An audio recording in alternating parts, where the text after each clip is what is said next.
आणि यानंतर पुढची बातमी पाहूया। सोलापूर जिल्ह्यात मोहोळ मतदारसंघातलं राजकारण पुन्हा तापलंय। विधानसभा निवडणुकीत मोहोळची निवडणूक चांगलीच गाजली होती। अजित पवारांच्या राष्ट्रवादीतल्या दोन नेत्यांचा वाद शरद पवारांच्या राष्ट्रवादीच्या पथ्यावर पडला आणि मोहोळमध्ये तुतारी वाजली होती।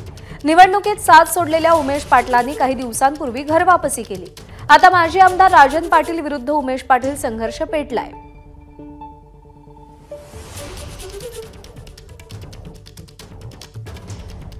हे अजितदादाकडे का आलेत माहिती का? ह्याला घेतलंच नाही कुठं, ह्याला कुठे घेतलं नाही म्हणून मग ते गेले की झालं जाऊ द्या, आम्हाला परत घ्या। मग दादा म्हणले आयला परत येते कुत्र तर घ्यावं गाडी खाली।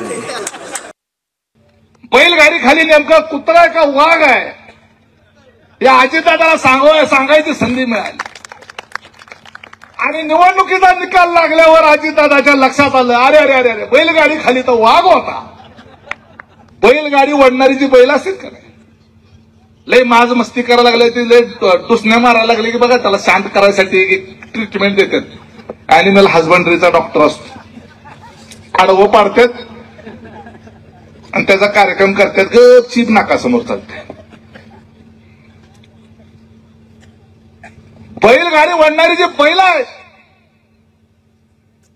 ही बैल जी आहेत ही म्हातारी झालेली आहेत आणि खरा वाघ तर बैलगाडीच्या खाली होता आपल्याला दिसलाच नाही। एबीपी माझा, उघडा डोळे बघा नीट।